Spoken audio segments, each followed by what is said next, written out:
अल्लाह अल्लाह इलाहा इल्लाह इल्लल्लाह इल्लल्लाह व अशहदु व अशहदु अन्ना अन्ना मुहम्मदन मुहम्मदन रसूलुल्लाह। दोस्तों, आज के वीडियो में 3-4 बहुत इंपॉर्टेंट खबरें हैं। एक खबर इस्लाम से जुड़ी हुई है और यह खबर अपने आप में बहुत कुछ बयां करती है। खबर इसलिए भी बड़ी है क्योंकि लगातार एक रुझान जो इस दुनिया के तमाम सारे लोगों में इस्लाम को लेकर के, मुस्लिम कम्युनिटी को लेकर के बढ़ता हुआ दिख रहा है, उससे जुड़ी एक खबर है।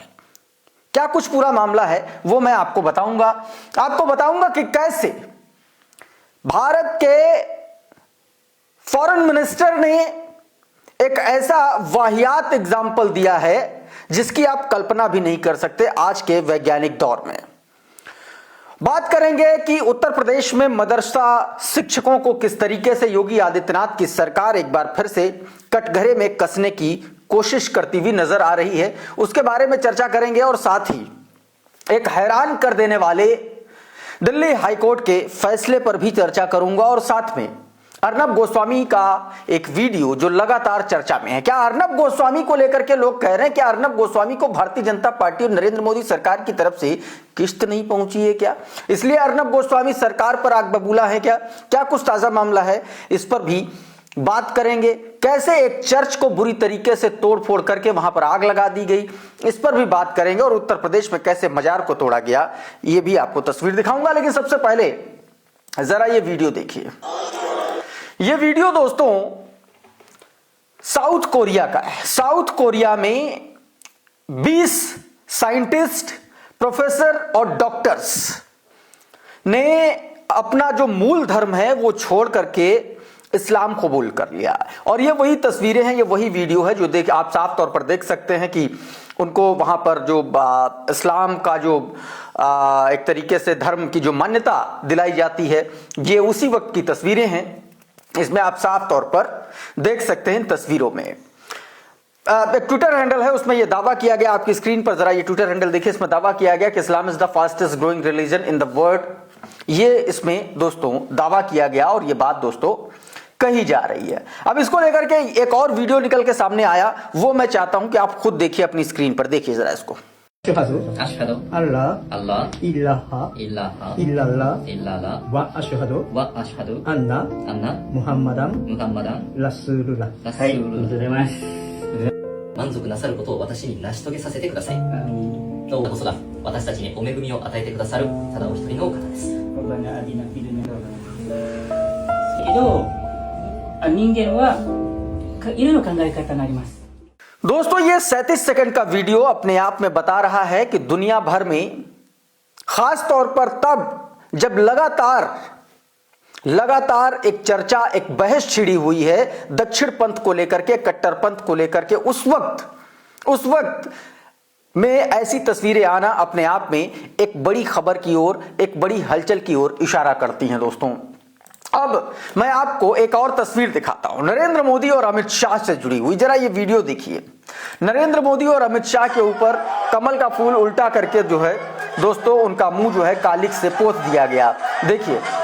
और लगातार पुलिस वाले उधर पीछे से खींचने की कोशिश कर रहे हैं, लेकिन तमाम सारे लोगों ने भारतीय जनता पार्टी के खिलाफ जबरदस्त प्रोटेस्ट किया, प्रदर्शन किया। और इस प्रोटेस्ट के बाद में लगातार आप देखिए कि किस तरीके से वहां पर लोगों में आक्रोश है वो नजर आ रहा है। ये तस्वीर, ये वीडियो देख करके एक बात समझ में आ रही है कि ये किसी हिंदी पट्टी राज्य का एक वीडियो है, लेकिन अभी तक इस बारे में अभी पुख्ता तौर पर यह जानकारी नहीं हासिल हो पाई है कि दरअसल ये वीडियो कहां का है और कब का है। लेकिन मौजूदा दौर में अगर लोग इतनी हिम्मत जुटा पा रहे हैं तो आप सोचिए कि दरअसल वो कितना हैरान होंगे, कितना परेशान होंगे सरकारी नीतियों से, भारतीय जनता पार्टी की सरकार से। आप इस बात को लेकर के साफ तौर पर इन तस्वीरों से समझ सकते हैं। अब एक और खबर आपको दिखाता हूं मोदी सरकार के एक मंत्री से जुड़ी हुई। जरा ये तस्वीर देखिए। ये बयान मोदी सरकार के मंत्री foreign affairs, external affairs minister का है। ये कह रहे हैं कि लॉर्ड कृष्णा और Hanuman were the world's greatest diplomat. बताया गया कि भगवान श्री कृष्ण और भगवान हनुमान जो है वो दुनिया के सबसे बड़े, सबसे महान डिप्लोमैट थे। इन्होंने यह दावा किया। अब आप ये सोचिए कि इस तरीके की बात कहना, इस तरीके की बात करना किसी भी प्लेटफॉर्म पर, और खास तौर पर जब एक किसी देश को आप रिप्रेजेंट करते हो, तो वहां पर अपने आप में ये बेहद ही, आप समझ लिए कि अंधविश्वास वाली बात कही जा सकती है।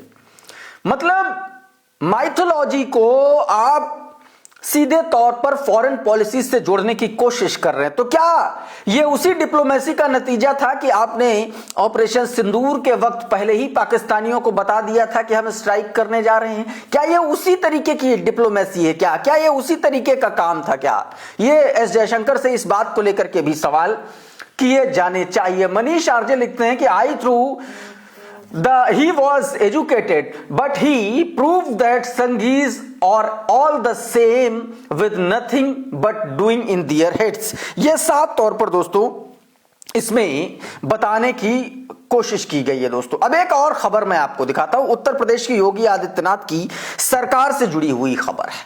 खबर मदरसों से जुड़ी हुई है, मदरसों के शिक्षकों से जुड़ी हुई। जरा ये दक्षिणपंथी वेबसाइट ऑफ इंडिया की हेडलाइन देखिए। Uttar Pradesh Yogi Adityanath government withdraw bill passed by Samajwadi party in 2016 which granted protection to madrasa teachers from police action. 2016 में समाजवादी पार्टी मदरसा शिक्षकों के लिए पुलिस से प्रोटेक्शन को लेकर के जो बिल लेकर के आई थी, उस बिल को वापस ले लिया है योगी आदित्यनाथ की सरकार ने। इसका सीधा सीधा मतलब है कि अब मदरसों में पढ़ाने वाले शिक्षकों पर आने वाले वक्त में किसी तरीके की कोई प्रोटेक्शन गारंटी नहीं होगी। उनको सीधे सिविल, जिस तरीके से सिविलियन होते हैं, आम आदमी होता है, ठीक उसी तरह उनसे भी व्यवहार किया जाएगा, उन पर भी एक्शन होगा। तो क्या यह मान लिया जाए कि आने वाले वक्त में मदरसों पर और ज्यादा जबरदस्त तरीके से गाज गिरने वाली है? योगी आदित्यनाथ की सरकार 2027 के चुनाव से पहले इस तरीके के फैसले आखिर क्यों ले रही है? पहले उसने अखलाक के मामले में आरोपियों के खिलाफ जो केस हुआ था वो वापस लेने की अर्जी डाली, वहां से अदालत ने लताड़ लगाई, और अब योगी आदित्यनाथ सरकार का ये बिल। इससे पहले डिटेंशन सेंटर वाला मुद्दा गरमाया हुआ था। तो इस तरीके के जो मुद्दे हैं, अब यह कहा जा रहा है कि क्या इसीलिए इस तरीके के मुद्दों को हवा दी जा रही, तूल दी जा रही, जानबूझ करके सेंट्रल में फेंके जा रहे हैं कि किसी तरीके से एक नैरेटिव बने हिंदू मुसलमान वाला 2027 के चुनाव से पहले। इस तरीके की बातें भी दोस्तों कही जा रही। इस बीच एक और खबर निकल आई फतेहपुर से। फतेहपुर में ये जरा वीडियो देखिए। फतेहपुर में ये जो मजार को तोड़ रहे हैं ये बजरंग दल के गुंडे हैं। ईंट और हथौड़ों से इन्होंने मजार तोड़ डाली सरेआम, और उसके बाद बजरंग दल का प्रखंड संयोजक नरेंद्र हिंदू को कस्टडी में लिया गया है। सबसे बड़ा सवाल यह है कि इनको सिर्फ कस्टडी में क्यों?